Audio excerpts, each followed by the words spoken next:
to my channel. I'm here with this week's astrology oracle reading for you. As always, I have created an event chart for me to interpret, and it is set for Dayton, Ohio at 11:11 a.m. This gives us a Scorpio sun, a Taurus moon, and a very early Capricorn rising. So even though every week I do set the chart for the same location and the same time, you will see if you've been watching for a while, or even if you go back and replay some old videos, that the rising sign changes about every, I want to say 3 weeks. So about every 3 videos, we're using the same rising sign, slowly getting further and further into the degrees of each sign until we progress on to another one. So a lot of people have been asking me recently, I don't know the time of my birth. Do I really need that to be able to see my birth chart? And the answer to that is a resounding yes. The rising sign is very strictly determined based on the time of your birth or the time of an event, like this chart that I'm reading today.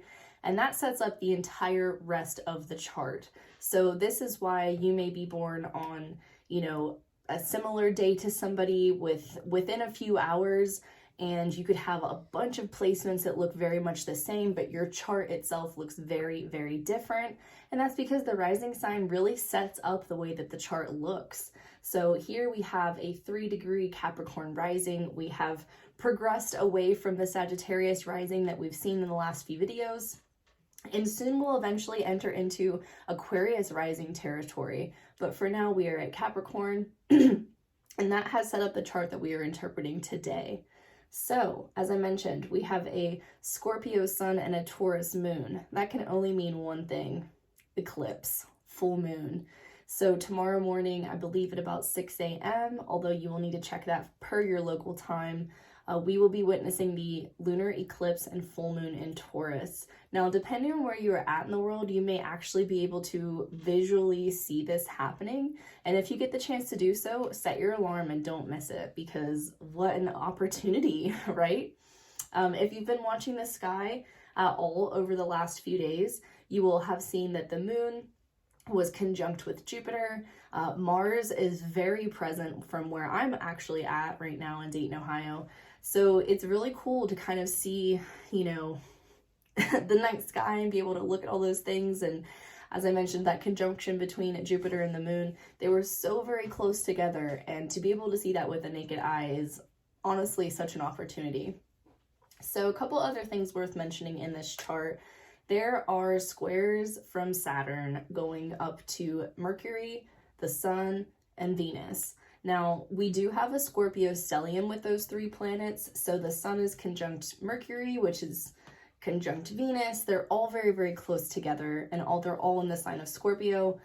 Down across from those in Taurus, we have the Moon, the North Node, and Uranus. So very, very tense energy there. Again, Saturn is squaring all of those planets that are up in Scorpio, and Saturn is also squaring Uranus and Taurus. Now, although these squares are not exact, and although these oppositions are not exact yet, we are feeling them. Now, if you have placements in Aquarius or Leo, as well as Scorpio and Taurus, then this eclipse is being lit up for you. Really, anybody with fixed sign placements will be feeling the effects of the eclipse the most, because that is the sort of cross and polarity in which this eclipse is happening on. The Scorpio-Taurus polarity, of course, I've been mentioning it all year basically, and in the last few videos. So yeah, if you are part of the Saturn in Aquarius generation like me, where you've been going through your Saturn return, or have just finished it, or about to finish it up, this eclipse, it is hitting. I think it's also worth, just kind of like really getting to the heart of things and understanding that whatever's coming up for you as like a trial or tribulation or lesson or fear or anything that's just stirring up some discomfort in you, it's worth noting. It's worth paying attention to. The effects of this eclipse are going to be felt for like the next 6 months. And, I have done a video on the eclipses before, so I'm not going to get too far into what it means, because if you're on my newsletter list, then you're getting an earful from me anyway about it, or I guess an eyeful, I should say. A couple other things that I want to mention. There is a trine happening between Neptune and the Sun. Again, it's not exact, but it is definitely amplifying some of that energy. Neptune is really great at illusions and dissolving boundaries, and that can be a very interesting experience to have during an eclipse. For those that do have, any placements that fall in line with this, your dreams may be really weird. That is absolutely something that I've been going through. I'm a 12th house Scorpio, so Scorpio rules my dream realm. And yeah, this eclipse cycle has definitely been kicking up some really intense and very visual dreams for me. But the same could be true if you are a 12th house Taurus, or again, if you have significant placements in either Leo or Aquarius. All of those are getting hit too. We also do have a trine happening between Saturn and the Mars retrograde, because they're happening between the same modalities, right? Two air signs. Just like with Neptune and the Scorpio energy, it's water signs. So basically, it's a lot. I think the energy in the collective is super exhausting at the same time that we really need to have a lot of energy right now. If you're in the US, then tomorrow is election day. Very, very big deal for the midterm elections. And we have more very important transits to come, right? This Mars retrograde is certainly stirring up a lot of behavior. And in this particular chart that I'm looking at, because I mentioned that the rising sign will really determine a lot of how that chart falls into place. The Taurus energy in this chart is in the 4th house, and the Scorpio energy in this chart is in the 10th house. Now, if you're interested in learning more about the houses, I have some blogs and videos, I believe, on both of these houses that you can check out on my channel as well as my website. So that's my little preamble for today. Let's see what card comes to the surface. How Scorpio of me to say.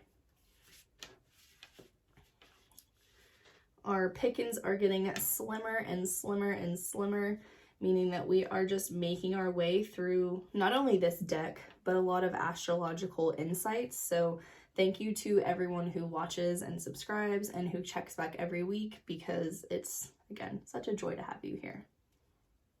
All right. This card is calling my name today, and it is the North Node.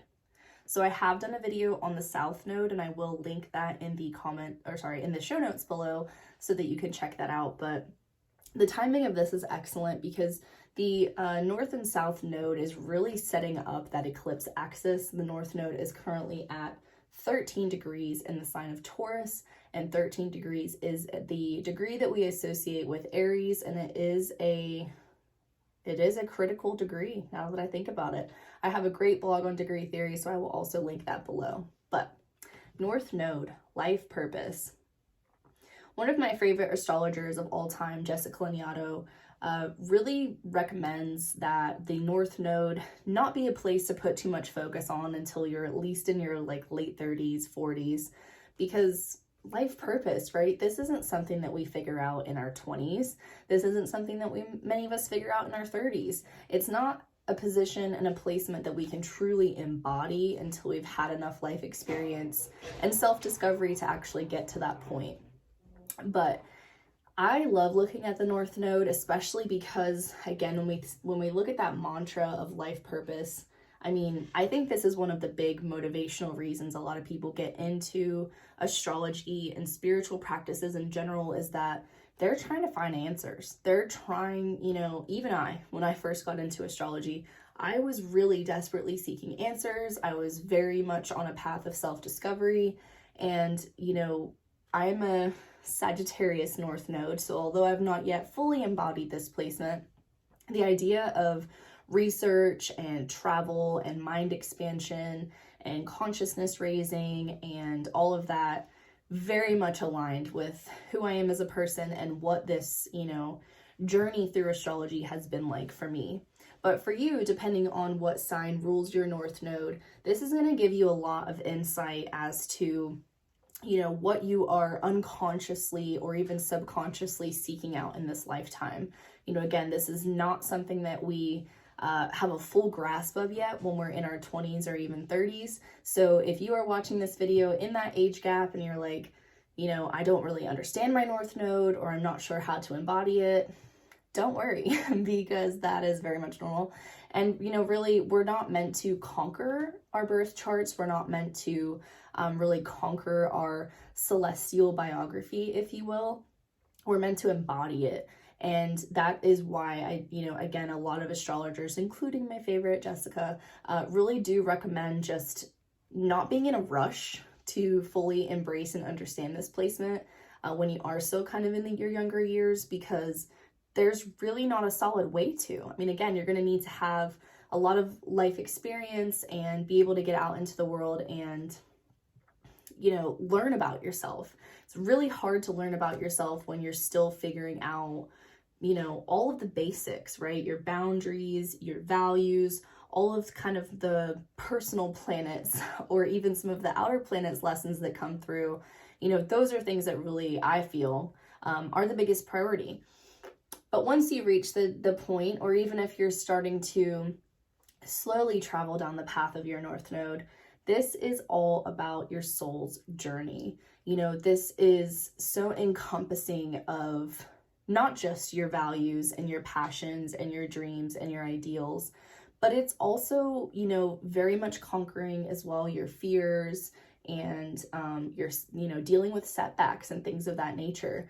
I would say that the North Node, you know, in the process of embodying this placement, you are going to face a lot of trials and tribulations. And if you have your North Node in either Taurus or Scorpio, this has been a heck of a year for you. So at this time, the South Node is in Scorpio, the North Node is in Taurus. And, you know, again, that polarity has really set up the eclipses for this year. So I would venture to say if you have your North Node in either of these fixed signs, or again, even Leo or Aquarius, this has really been a deep year of self-discovery and self-understanding. You know, if you have Scorpio as your North Node, maybe something very hidden has started to kind of emerge for you. If you have your North Node in Taurus, then perhaps your values and priorities are being realigned. But it's all kind of sending you into the right direction, right? These things, as chaotic and confusing as they can sometimes be, they are necessary. They are a part of that experience and a part of that journey that you must endure, because again, this is something that you really have to work your way up to. Now, it's not like a Saturn lesson where you have to kind of endure and go through something to kind of receive the benefits. It's like a mile marker that you have to reach in time. So again, I'm a North Node in Sagittarius. So if you happen to also share this placement, education and learning will be very important to you. And the interesting thing about understanding your North Node placement is that you will also be able to pull some data about your South Node placement, which again, I've made a video about, so I won't go too into detail. But where the North Node is your life purpose, the South Node is life's debts. And so whatever sign is opposite to your North Node, that will be a place where either you are paying karmic debts or you're bringing forth karmic debts from a past life. It really depends on how esoteric you like to get with your astrology. But me personally, I like to look at the South Node as kind of a place of either inherent struggle or inherent understanding that sets you up for achieving this and unlocking this, right? You have to kind of work through your South Node before you can really even get to this North Node. And sometimes you make it to this North Node and embodiment and understanding of that placement, and the challenges of your South Node start coming up again. You're like, wait a second, I thought I've learned these lessons.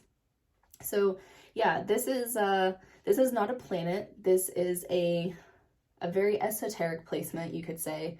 And it's a great opportunity to really dive into, you know, what are you here to do, right? So again, I'll just speak for myself here as a North Node in Sagittarius.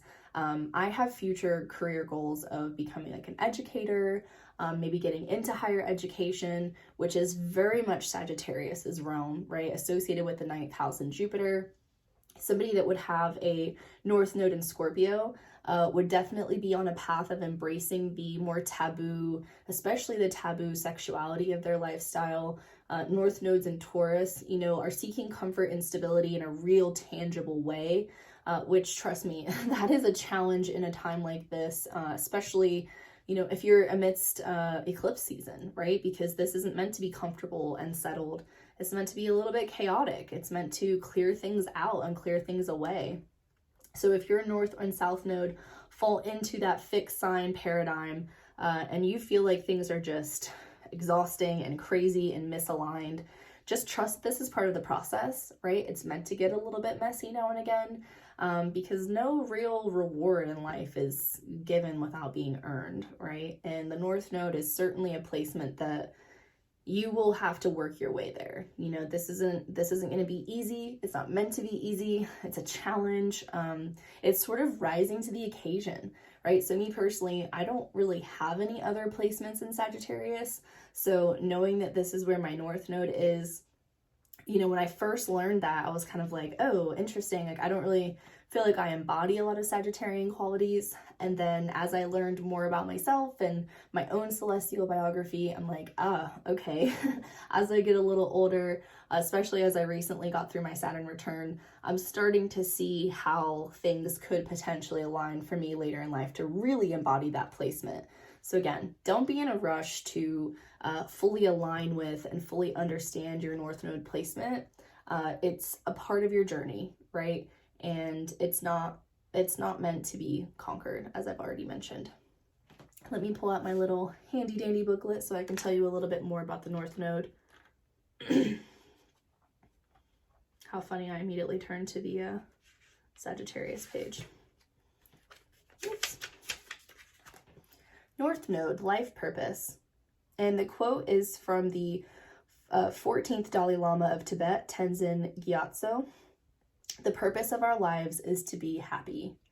Before I go any further, I think that that's actually a really good thing to keep in mind with the North Node is whatever sign and placement and house and all of the deep layers that you can get into, this is a place of happiness and joy.